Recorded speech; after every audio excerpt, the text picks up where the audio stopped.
The digital evidence against Daniel Martel is perhaps the most damning evidence of premeditation we have ever seen in a missing persons case. Investigators uncovered a history of internet searches that go far beyond idle curiosity. This was targeted, methodical research into the very mechanics of death and detection. Daniel specifically looked up information on cadaver dogs, how they track scent, and, more importantly, what methods can be used to defeat or confuse them. He researched the exact rates of human decomposition under various environmental conditions, comparing the likelihood of discovery for bodies left in water versus those buried deep in soil. This was research conducted with a chilling, clear purpose. Forensic digital analysts have debunked Daniel's claim that this was merely true crime entertainment. When a casual viewer searches a topic after a documentary, they browse briefly and move on. Daniel's history, however, showed a drilling down effect. He followed technical links, read detailed articles, and used different phrases to find increasingly specific information about evidence concealment. The timing of these searches is the final nail in the coffin. The bulk of these queries occurred in the final 2 weeks before the children vanished, intensifying until he was making multiple searches per day in the final 72 hours. On the night of May 1st, the last night Lilly and Jack were seen alive, Daniel was conducting these searches late into the evening. When confronted, Daniel's explanations were transparently false. He initially claimed he couldn't remember the searches, an absurdity given their volume and specificity. He then tried to blame his interest on true crime television. But the forensics don't lie. This was not the behavior of a curious fan. It was the behavior of a man preparing a crime scene. Beyond the searches, Daniel's phone showed a systematic deletion of data immediately after the children were reported missing. Text threads, call logs, photos, and browsing histories were scrubbed in a deliberate attempt at evidence destruction. Fortunately for the investigation, deleted data is rarely truly gone. Forensic specialists were able to recover substantial portions of these files, providing a window into a world Daniel desperately tried to erase. The recovered data revealed a relationship in total collapse. Instead of the loving partners they portrayed to the media, the texts between Daniel and Maliae were bitter and filled with accusations. Most significantly, Daniel expressed explicit frustration about caring for children who weren't his. In a text from April 28th, just days before the disappearance, Daniel wrote, "We need to do something about this situation. Something has to change." When Maliae asked what he meant, his response was chillingly vague. "You know what I mean. We need to figure something out about this whole mess." This mess, investigators believe, was Lilly and Jack. As investigators dug deeper into the recovered data from Daniel's phone, a potential financial motive began to emerge alongside the emotional one. Daniel hadn't just been researching how to hide a body. He had been researching life insurance policies. His searches were incredibly specific. He wanted to know if a step-parent could be a beneficiary for a stepchild, and whether policies would pay out in cases where a body was never found. He even looked into the legal timeline for declaring a missing person dead for insurance purposes. These are dark, harrowing questions that suggest the disappearance of Lilly and Jack might have been viewed by Daniel as a solution to both his personal frustrations and his financial debts. While the digital trail was being mapped, new witness testimony from inside the home began to shatter the couple's official timeline. Janie McKenzie, Daniel's mother, lived in a separate building on the property and initially provided a story that seemed to help her son. She claimed she heard the children playing and laughing on the morning of May 2nd. However, under months of repeated, detailed questioning, Janie's story evolved into something far more disturbing. She now admits that during the night of May 1st, around 2 o'clock or 3 o'clock in the morning, she was awakened by unusual sounds coming from the main house. Janie described hearing heavy objects being dragged across the floors, the unmistakable sound of significant physical effort and scraping. At the time, she dismissed it, knowing her son struggled with insomnia and often engaged in odd projects at late hours. She figured he was just rearranging furniture and went back to sleep. But in the context of the investigation, these sounds take on a sinister meaning. Why would someone rearrange heavy furniture in the middle of the night? What else is heavy enough to make a dragging sound across a floor in the dead of night? Even more troubling is Janie's admission regarding the children.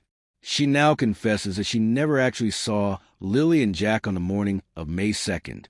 She never looked out the window. She never went outside to say good morning.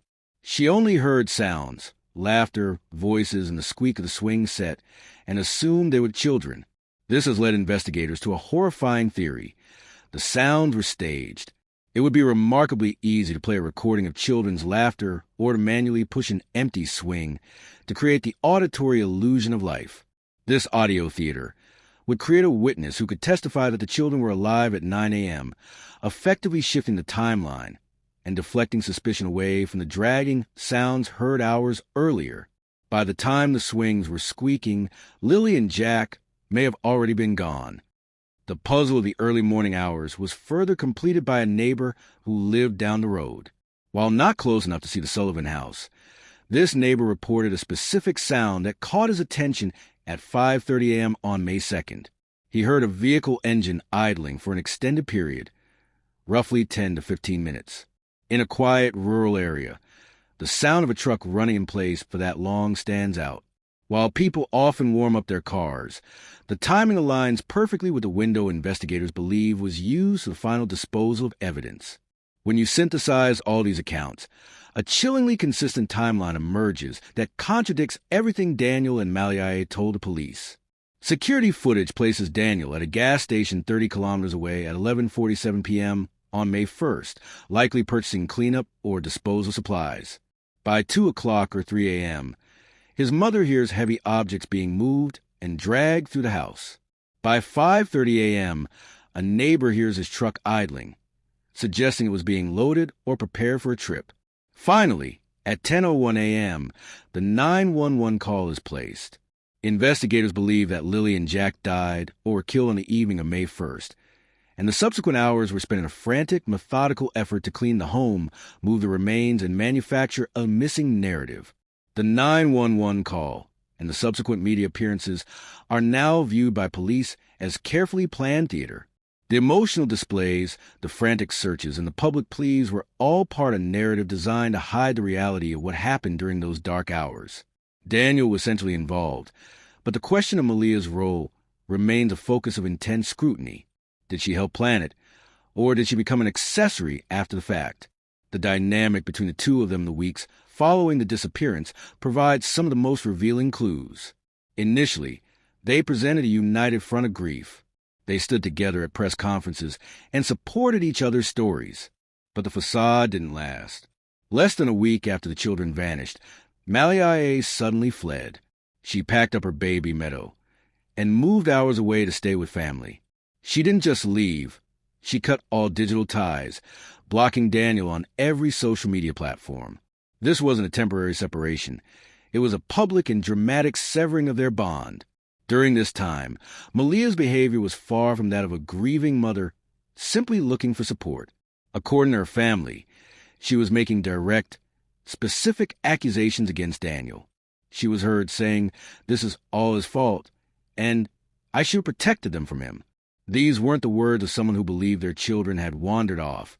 They were the words of someone who knew exactly who the threat was.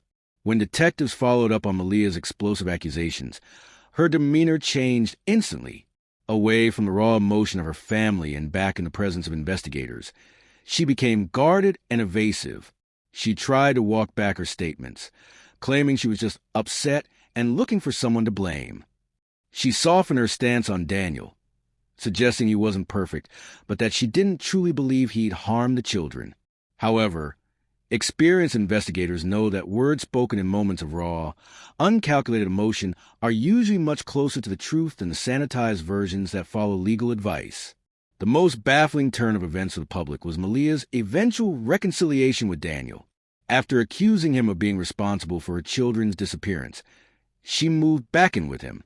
They resumed their lives together and returned to their united front. To an outside observer, this seems impossible, but to a criminal investigator, it points toward a pact of silence. This is a common dynamic in co-conspiratorial crimes. Investigators believe that Daniel has information about Malia's own knowledge or involvement that makes it impossible for her to turn on him without destroying herself. They are bound together by mutual culpability. This unspoken agreement, or perhaps explicit pact, is their only defense.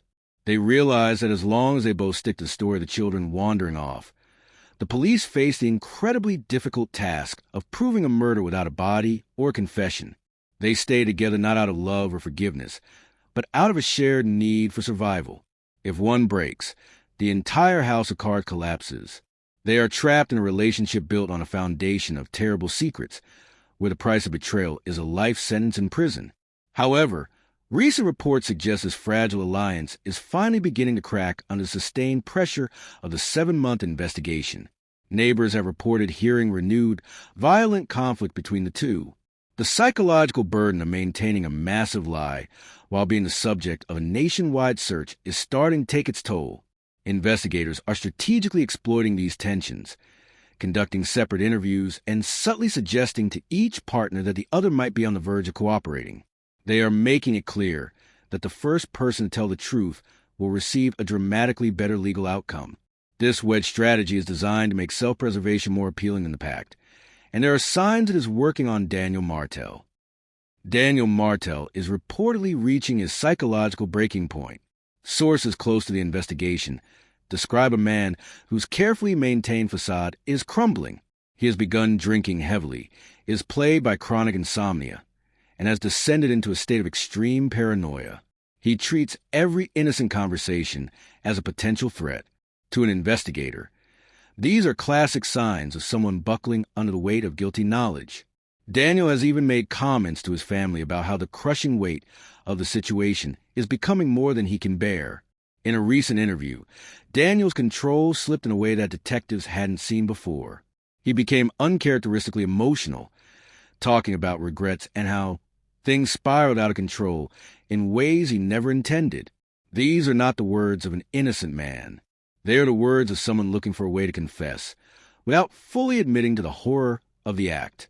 Detectives have responded by shifting their approach from confrontation to empathy, offering Daniel a path to redemption if he takes responsibility. They are banking on the idea that the relief of unburdening himself will eventually outweigh his fear of the consequences. The reality of the legal situation is that without a confession or the recovery of Lilly and Jack's remains, the case remains difficult to prosecute. While the circumstantial evidence, the internet searches, the dragging sounds, the idling truck, the deleted texts, is overwhelming, a skilled defense attorney can always argue reasonable doubt. They can point to the lack of bodies and suggest that suspicious behavior is just a reaction to panic and grief. This is why the investigators are so focused on breaking Daniel. They need him to lead them to the remains. A confession would transform the case. It would provide the final, undeniable proof needed for conviction. Investigators believe they are closer than ever to this breakthrough because the physical evidence gathered behind the scenes supports a theory they've built from his psychological state. While not all of this evidence has been publicized, the forensic findings on the Sullivan property paint a damning picture. Soil samples from several locations around the yard showed chemical anomalies, specifically elevated nitrogen levels and pH changes, that are consistent with biological decomposition. These aren't normal readings. They indicate that something organic broke down in those spots. While it could theoretically be an animal, the chemical profile and concentrations are far more consistent with human remains. The forensic evidence doesn't stop at the soil. Inside the house, luminol testing, a chemical that reacts to even the most minute traces of blood, lit up Jack's bedroom and the bathroom the children used. These weren't just a few drops. The pattern suggested that someone had made a vigorous effort to clean up a significant amount of blood. The naked eye saw a clean house, but the luminol revealed a crime scene. DNA testing is currently being finalized on these traces. If that blood is confirmed to be Lily's or Jack's, it proves that a violent event occurred within those walls, and that the adults chose to clean the scene rather than call for help. Even Daniel's truck has become a silent witness. Cadaver dogs, trained to detect the scent of human decomposition, showed intense interest in the truck bed and the area behind the back seat. While the dogs didn't give a full alert, which usually requires a higher concentration of scent, their behavior was undeniable. They sniffed intensely, pawed at specific areas, and circled back to the same spots repeatedly. This suggests that even after a thorough cleaning, the residual scent of decomposition had seeped into crevices and upholstery of the vehicle. It is strong evidence that the truck was used to transport remains at some point. None of these forensic pieces, the soil, the luminol, or the dogs, are smoking guns on their own. But when you layer them on top of the digital evidence and the witness accounts, they form an unbreakable chain. They provide the scientific backing for the theory that Daniel and Maliae have been trying to hide for 7 months. Every lead, every test, and every interview points back to the same conclusion. Lilly and Jack never wandered off. They were the victims of a domestic tragedy that was followed by a cold, calculated cover-up. As the investigation enters this critical phase, the focus remains on the children. The community deserves closure, and Lilly and Jack deserve the dignity of a proper recovery. Whether it comes through a forensic discovery in the woods or through Daniel Martel finally breaking under the weight of his secrets, the truth is emerging. The secrets that Daniel has been keeping are no longer safe. The methodical work of the RCMP and the weight of the evidence they've gathered mean that accountability is no longer a question of if, but when. The case against Daniel Martel is closing in, and the silent witnesses, the soil, the digital trails, and the microscopic traces of blood, are finally telling the story of what happened to Lilly and Jack.